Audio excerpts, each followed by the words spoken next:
Hai, ketemu lagi kita dengan episode terbaru dari Bukonate. Kali ini kita akan membahas buku yang berjudul The Geography of Bliss. Pertama kali ketemu buku ini, yang membuat saya tertarik sebetulnya, ininya dulu Mbak, covernya Covernya. Oh iya, bahagia.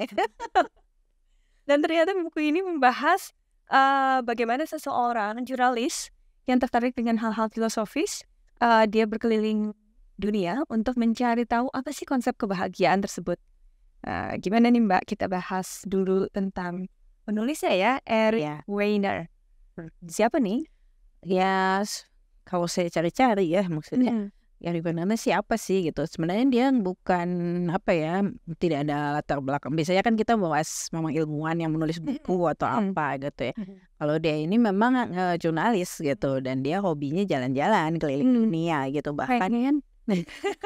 Bahkan jadi gini, dia tuh saking pengennya jalan-jalan keliling dunia, dia pilih kerjaan sebagai jurnalis gitu supaya dia bisa dikirim kemana-mana gitu. Dan akhirnya karena dia sering keliling dunia ke berbagai negara dan pengalaman-pengalaman itu dia tulis dalam berbagai buku. Nah, jadi di Indonesia sendiri bukunya ada 4 yang sudah diterbitkan ya. Jadi ada Geography of Bliss, terus ada Geography of Genius, terus ada Man Six God gitu. Terus sama ada Socrates Express itu. Oke. Ya, nah jadi buku-bukunya ini rupanya cukup di sini. Cukup jadi sambutan pasar tuh lumayan bagus lah gitu, sampai 4 buku diterbitkan gitu ya. Nah, udah gitu Mizan sendiri katanya mengundang si Eric ini ke Indonesia gitu, dan dia tuh juga kaget gitu bahwa di Indonesia kok dia punya fans banyak gitu. Jadi dia tuh merasa sangat terhormat gitu, tersanjung gitu ya. Padahal dia tuh menulis buku tuh nggak ada niatan apa-apa gitu, nggak pengen jadi bestseller atau apa. Ternyata di Indonesia tuh dia tuh jadi kayak seleb gitu. Jadinya dia tuh sampai kata Mizan itu dia pas dia datang ke Indonesia dia tuh minta supaya spanduk kan ada temu sama pendengar Meet and greet. meet and greet itu dia mau spanduk acaranya mau diambil dibawa ke rumah. Kenang-kenangan. Kenang-kenangan Sebagai seorang yang beken. Iya, jadi dia bilang katanya saya mau nunjukin sama anak saya kalau saya di sini terkenal katanya gitu. Kenapa nih bisa terkenalnya di Indonesia? Apakah ternyata Indonesia termasuk sebagai salah satu negara yang disebut sebagai negara bahagia di buku ini? Nah, itu makanya ternyata di buku ini tuh menurut dia malah awalnya Indonesia itu bukan negara bahagia gitu. Menurut dia tuh Indonesia tuh suram katanya gitu. Oke. Indonesia zaman kapan nih? Karena kita mau menuju Indonesia emas ini, apakah kita masih suram? Ataukah dulu suram sekarang sudah agak-agak terang benderang? Gimana? Ya, jadi ini buku tahun berapa dia terbit ya? 2008. Itu berarti 15-an tahun yang ya. Ya, makanya gitu. Jadi sebenarnya potret dia tentang negara-negara bahagia di buku ini ya sudah agak ketinggalan ya, karena kan perubahan sekarang tuh cepat sekali gitu. Nah, jadi waktu dia datang ke sini pun atas undangan penerbit, dia kaget juga melihat Indonesia ternyata nggak sejelek yang saya pikir, karena waktu dulu pas dia datang ke sini katanya dia cuma sebentar mampir gitu, dan mungkin ketemunya macet mungkin ya. Ke Jakarta aja ya kali. Harusnya ke harusnya jalan-jalan itu dia. Tapi sesudah dia mendapat sambutan hangat di sini ya dia koreksi lah pendapatnya gitu ya. Mudah-mudahan nanti dia nulis buku lagi tentang Indonesia ya. Mudah-mudahan benar. Jadi dari yang sudah dia tulis, negara-negara yang sudah dia kunjungi, apa nih resep kebahagiaan di beberapa negara tertentu mungkin sudah dia temukan? Ya, jadi ini buku ini tuh menarik buat saya tuh soalnya gini. Ada itu kan yang namanya World Happiness Report itu ya. Nah, peringkat itu dia udah berapa tahun berjalan, tapi kalau orang Indonesia sendiri sih biasanya kurang ngeh gitu ya bahwa itu tuh ada gitu ya peringkat itu. Nah, terus kalau misalnya kita pikirin itu sebenarnya agak lucu juga gitu, karena biasanya kan peringkat negara itu berdasarkan tingkat ekonomi ya. Itu. Nah, itu kan udah pasti ya dari tingkat ekonominya bisa diukur gitu. Bisa diukur dengan jelas gitu. Nah, ini kok kebahagiaan gimana cara mengukurnya gitu kan? Dan kenapa kok jadi penting begitu. Nah, ternyata penggagas dari survei tentang kebahagiaan itu ingin melihat bahwa suatu negara itu kan seharusnya nggak bisa dilihat cuma dari ekonomi saja gitu. Jadi harus juga dilihat persepsi rakyatnya di negara itu gimana gitu. Apakah dengan tingkat kekayaan sedemikian itu mereka happy atau tidak gitu. Terus ada beberapa hal juga yang sebenarnya bisa diukur ya dari survei ini, misalnya mengenai harapan hidup sehat gitu. Itu kan sebenarnya bisa diukur ya. Nah, itu bisa Secara statistik bisa diukur. Terus ada juga, tapi ya memang yang lainnya itu berdasarkan apa ya, perasaan memang ya, survei perasaan, misalnya bagaimana persepsi kita terhadap korupsi, apakah pemerintah ini korup atau tidak gitu. Nah terus apakah udara gimana tuh, Mbak? udara Kayak ada negara-negara yang dingin, negara-negara yang tropis, apakah itu termasuk yang ditanyakan gitu, Mas? enggak termasuk sih itu apakah seberapa mudah pemerintah itu mendukung suatu usaha baru, misalnya ya, memberi pinjaman modal gitu. Ya, jadi komponennya itu antara yang bisa diukur dengan yang dirasakan gitu. Itu kayak dari situ baru dibikinlah survei ini begitu. Dan itu menarik gitu karena memberi gambaran yang lebih maksudnya lebih lengkap gitu kan mengenai sebuah negara. Istilahnya tidak hanya dari masalah uang melulu gitu kan. Bisa aja negara-negara yang kecil yang kelihatannya miskin ternyata bahagia gitu. Dan ternyata di buku ini disebutkan gitu. Jadi negara-negara seperti Bhutan gitu, itu kan ya terus pernah dengar gitu ya, maksudnya udah negaranya kecil gitu dan kelihatannya miskin, tapi ternyata masuk gitu ke daftar itu kebahagiaan. Atau misalnya India gitu, kan dilihatnya rumit gitu ya. Tapi rakyat India sendiri merasa ya happy-happy aja gitu dengan Banyak film India yang menari-nari mungkin. Kayaknya yang penuh orang aja. Iya, Bhutan ya. Kayaknya kalau lihat itu. Iya. Nah, Eric Weiner ini kan bisa kita sebut sebagai orang yang tertarik terhadap filsafat juga. Nah, ketika kita ngomongin filsafat juga kan mungkin dekat dengan agama. Bagaimana? Apakah dia juga membicarakan atau membahas tentang pengaruh agama terhadap kebahagiaan di negara yang dia survei? Nah, iya itu termasuk. Jadi ceritanya gini, pada awalnya perjalanannya kan dimulai dari bab 1 itu dia ke Belanda dulu gitu. Ya, jadi intinya dia tuh penasaran gitu kan, apa sih yang mempengaruhi, apakah agama atau mungkin karena negaranya indah gitu ya, yang tadi ya udaranya bagus gitu atau gimana gitu, apakah itu ataukah karena misalnya uangnya banyak gitu ya, negara kaya pasti rakyatnya banyak yang bahagia dong harusnya begitu. Terus dia juga pertanyakan apakah karena banyak tadi kesempatan gitu ya. Misalnya negaranya itu istilahnya apa ya, orang-orangnya tuh saling mendukung misalnya, atau misalnya jadi nggak ada hambatan lah kalau misalnya kita mau pilih karir ini atau itu gitu. Nah jadi dia berkeliling tuh mulai dari pertama dari Belanda gitu. Kenapa dia ke Belanda dulu? Karena pusatnya survei kebahagiaan itu di situ, diolahnya gitu ya. Jadi ada profesor pengolah survei kebahagiaan di situ, terus dia menemui profesor ini, terus dia mulai bertanya-tanya gitu. Terus tapi profesornya bilang ya mendingan kamu cari aja sendirilah gitu ke negara-negara itu gitu ya. Resepnya kan beda-beda katanya gitu, resep kebahagiaan. Oke. Pertama Belanda sendiri di sana tuh kan serba boleh ya. Jadi prostitusi boleh, terus ganja juga legal gitu. Wah, apakah dengan serba boleh bebas ini berarti orangnya bahagia gitu?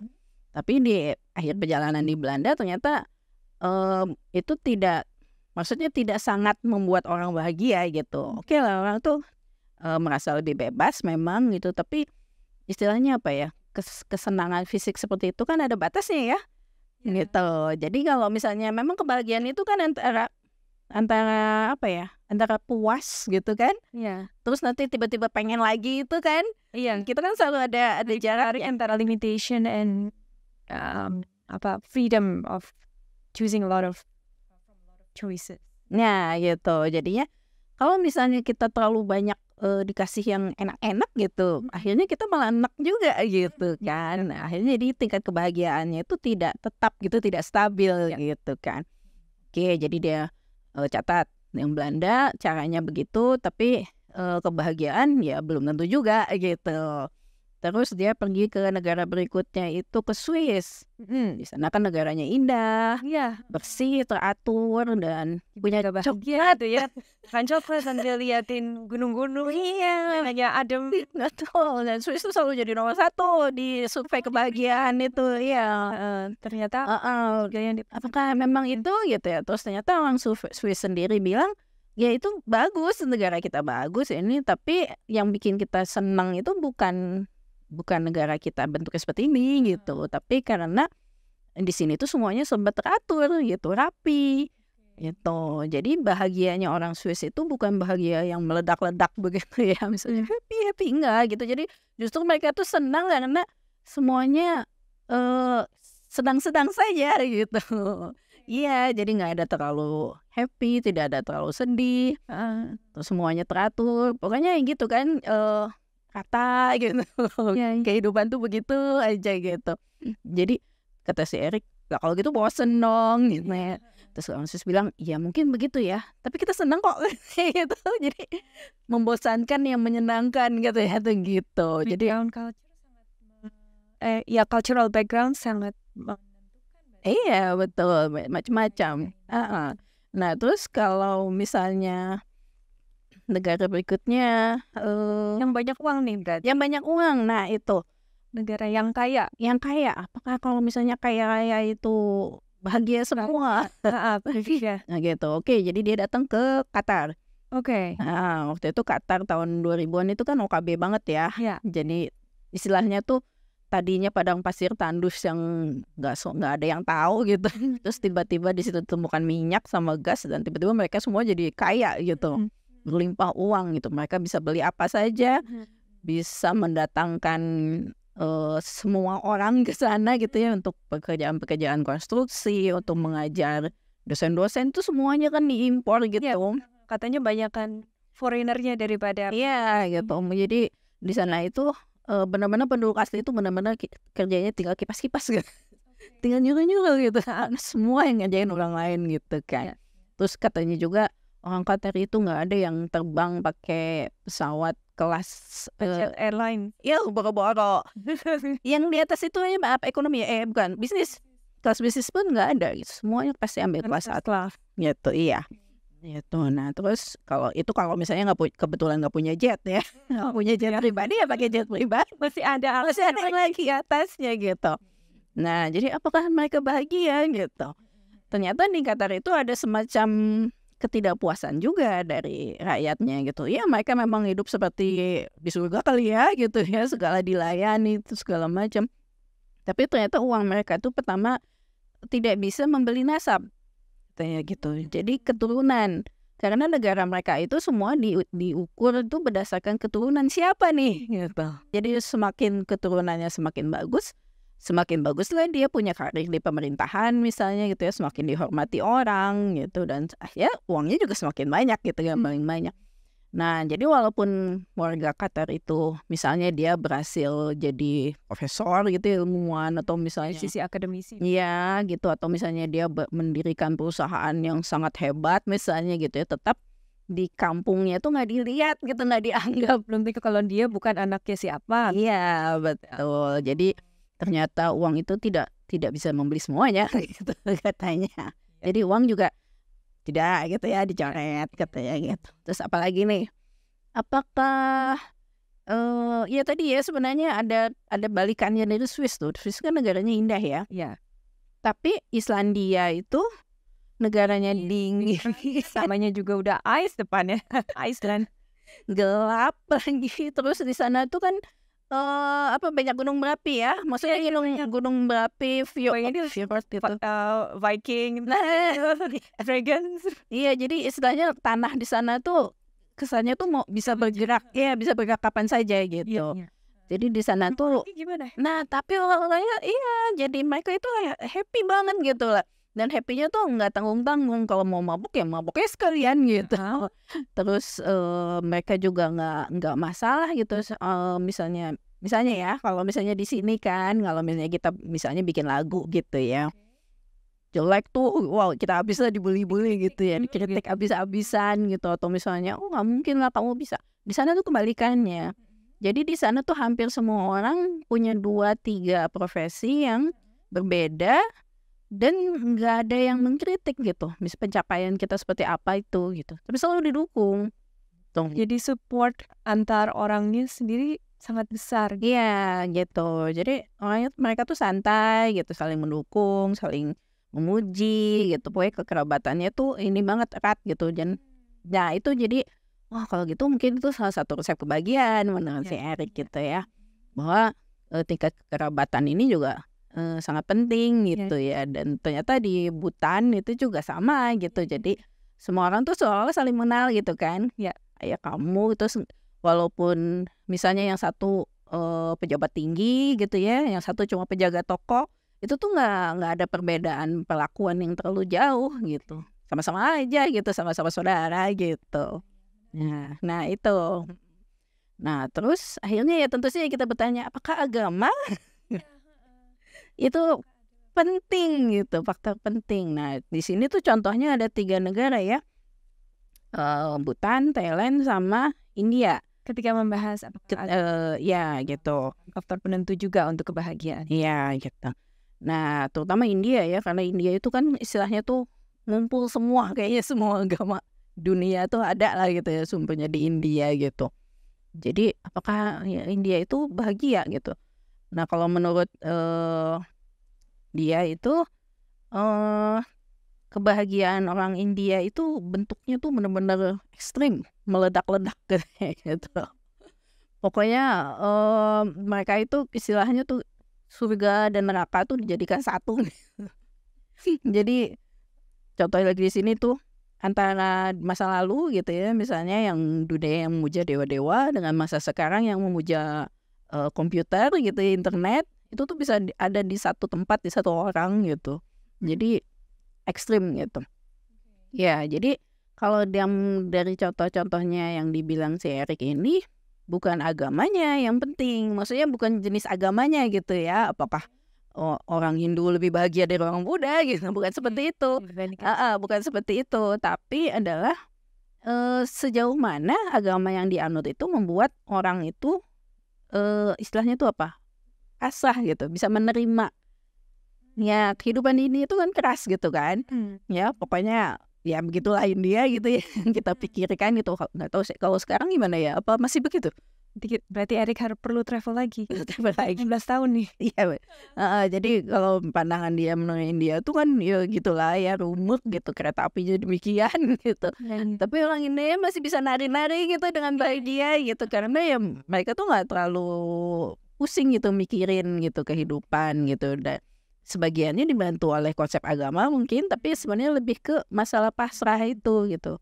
Dan yang di Thailand juga sama gitu. Jadi orang Thailand tuh kalau ada masalah yang tawa aja gitu. Ya sudahlah gitu. Nah yang itulah yang bikin bahagianya gitu. Bukan jenis agama apa yang dianut, bukan itu gitu. Jadi kalau misalnya agama itu membuat dia tuh ya sudahlah hidup emang begini gitu. Nah itu yang mendorong kebahagiaan gitu menurut dia. Nah makanya menarik ya dunia untuk menemukan apa sih definisi kebahagiaan itu. Saya jadi ingat ada satu quote tuh bilangnya kalau benar-benar ingin mengenal sebuah negara gitu, kita harusnya ke sana bukan jadi turis. Itu bukan hanya hitungan hari, tapi traveling dalam arti stay di sana untuk ya sebuah periode tertentu gitu, baru dia akan mengenal bagaimana sih sebetulnya kehidupan di tempat tersebut gitu. Kalau cuman 2 hari di sini, 2 hari di sini, kayak misalnya yang dijual agen-agen tuh 10 hari itu gue cuma tahu stasiunnya aja mungkin. Iya betul. Tourist attractionnya aja, tapi nggak tahu sebenarnya esensi kehidupan society di situ kayak gimana. Iya betul. Ya jadi makanya dia di ending bukunya itu dia bilang bahwa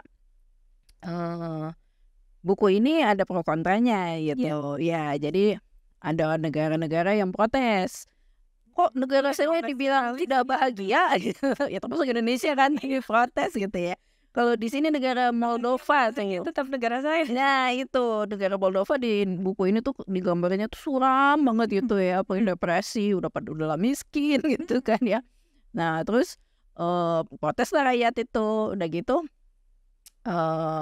dia bilang, ya si Erik bilang ya bagaimanapun saya kan pasti ada generalisasi karena kayak tadi lah, karena kan datang ke situ kan paling lama sebulan lah ya gitu.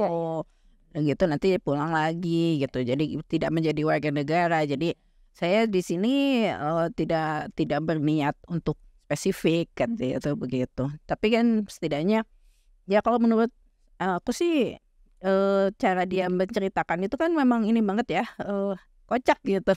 Cara Kocak dan menarik gitu. Jadi bukan kita sendiri yang travel, kita bisa travel keliling. Nah gitu rasanya gitu. Kita tuh udah jalan-jalan di buku ini dan isinya menarik gitu buat kita, jadi buat masukan kita juga ya. Kira-kira kita ini mau bagi lewat jalur apa nih gitu kan ya. Kira-kira seperti itu dah.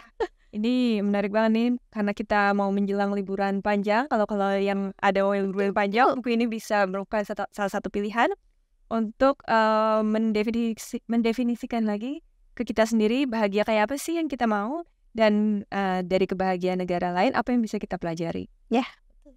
Menarik. Silakan dibaca resensinya, udah ada juga ya di buku. Ya ada. Saya mau baca lebih lanjut. Boleh, dan mudah-mudahan karena ini juga sudah diterbitkan oleh Mizan, mudah-mudahan bisa mudah didapat juga di toko buku. Oke, selamat menikmati dan mencari kebahagiaan diri sendiri.